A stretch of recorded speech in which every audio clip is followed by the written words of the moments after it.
డబ్బు, అనారోగ్యం, ఉద్యోగం, వ్యాపారం అప్పులతో బాధపడుతున్నారా? మీకోసమే మేనిఫెస్టింగ్ మిరాకిల్స్ 11 days ప్రోగ్రామ్. నమస్తే, వెల్కమ్ టు సుమన్ టీవీ. ప్రస్తుతం మనతో పాటు ఉన్నారు business analyst, financial analyst Nandi Rameshwar Rao గారు. నమస్తే sir. Sir, H1B visa Donald Trump మరి ఎన్నిక అయ్యాక చాలా మార్పులు వచ్చాయి, చాలా వీడియోలు చేసాం మనము. ఒక్కసారి మళ్ళీ H1B వీసా గురించి, ఈ లాటరీ స్టాంపింగ్ అంటారు. ఏం సార్ అసలు లాటరీ స్టాంపింగ్ అంటే ఏంటి అసలు? మీరు నాకు తెలిసి ట్రంప్ని వాళ్ళ ఆవిడ కూడా అంతసార్లు తెలుసుకొని ఉండదు, వాళ్ళ కూతురు కూడా అంతసార్లు తెలియదు. మీరు మాత్రం ప్రతి ఎపిసోడ్లో తలుచుకుంటారు, ఎందుకంటే ఆయన అంత క్రియేట్ చేశాడు వండర్స్. సో ట్రంప్ గురించి ఎంత మాట్లాడుకున్నా తక్కువే. ఎలాన్ మస్క్ ఎలాగన్నా ఈయన కూడా మీకు తెలిసిన real estate background. Trump he was realtor, డబ్బు అక్కడి నుండే సంపాదించాడు. Barack Obama is realtor, Warren Buffett is realtor.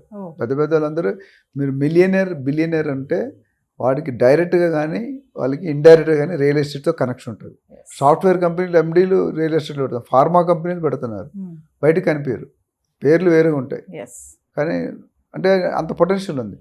So ఇక్కడికి వచ్చే H1B ఏంటంటే మొదటి నుంచి చెప్పుకొచ్చాం, ట్రంప్ అనేవాళ్ళు ఇండియానే కాదు మిగతా అన్ని దేశాల్లో కూడా ఒక స్ట్రాటజీ పెట్టుకున్నాడు. I have to develop my country. Modi గారు ఏమంటారు, make in India, digital India అంటారు. అంటే ఇండియాలోనే బయట ఎక్స్పోర్ట్ తెచ్చుకుంటే చాలా కాస్ట్, బయట నుంచి తెచ్చుకుంటే చాలా కాస్ట్ ఉంటాయి. ఇక్కడ 10 రూపాయలు, అక్కడ 100 రూపాయలు ఉంటుంది.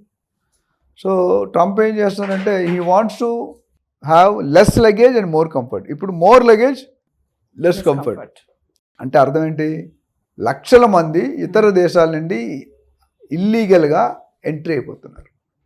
నాకు తెలిసిన ఒక కజిన్ ఉన్నాడు, ఆయన ఒక రెస్టారెంట్ మెయింటైన్ చేస్తున్నాడు. ఆయన he work for a good multinational పెద్ద కంపెనీ. 12 మంది వర్కర్లు ఇల్లీగల్గా వచ్చారు హోటల్ మెయింటైన్ చేయాలి. వాళ్ళకి నెలకి $2,000 ఎంతో ఉంటాయి, చాలా తక్కువ salary. So what illegal maintain చేయాలి, దొరికిపోతే వెళ్ళిపోతారు.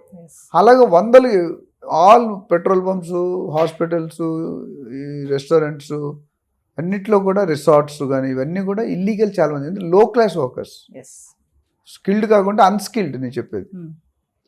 సో అందరూ అనేక ఫస్ట్ టర్మ్లో 20% వరకు అయింది, అక్కడ దిగిపెట్టిన తర్వాత ఆయన అనుకుని సాధించలేకపోయాడు.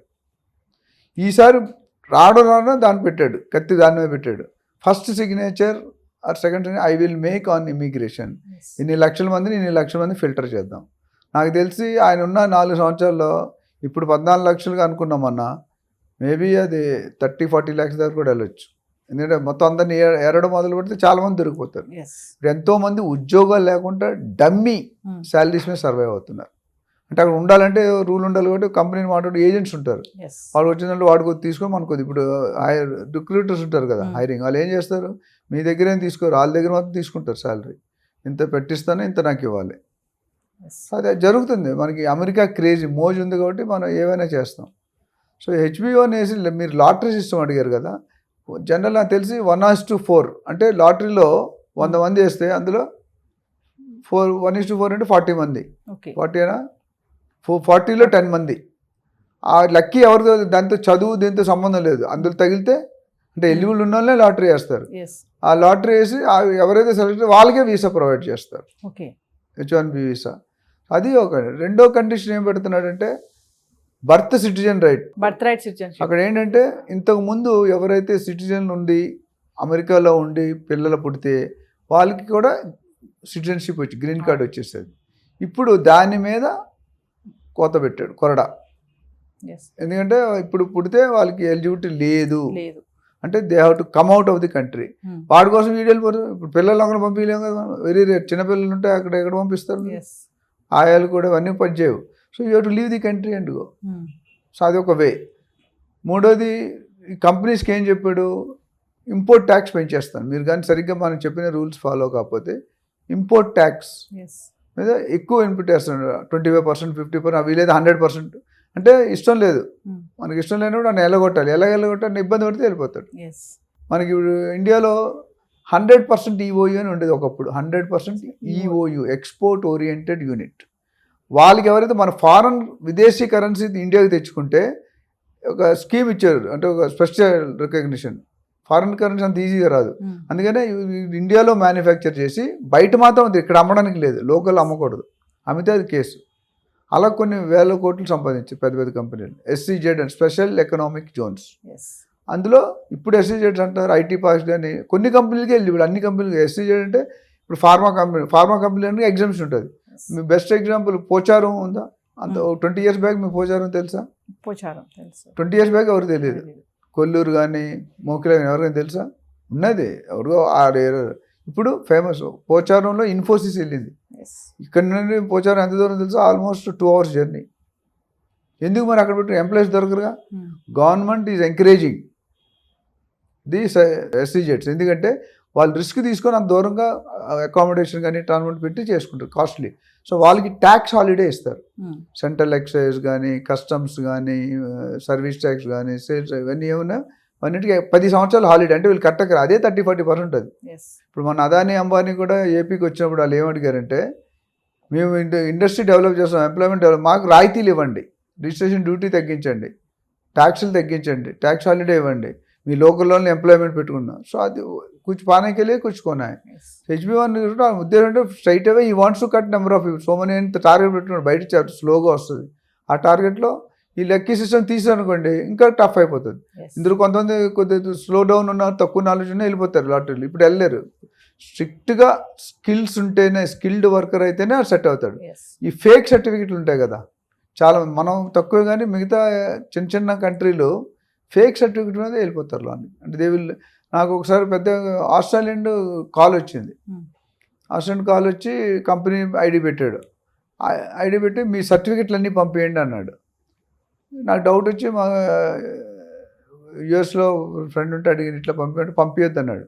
ఎందుకంటే మీరు పంపిస్తే మీకు జాబ్ రాదు. అటు లెటర్ అయితే డూప్లికేట్. జీమెయిల్ ఐడిలో కంపెనీ అంటే ఒక్క డాట్ ఒక వర్డ్ మార్చాడు. మనకి తెలియదు, దూరం నుంచి చూస్తే గూగులే ఉంటుంది, గూగుల్ పక్కన ఏదో యాడ్ చేసాడు తెలియదు, సఫిక్స్ ప్రిఫిక్స్ లాగా.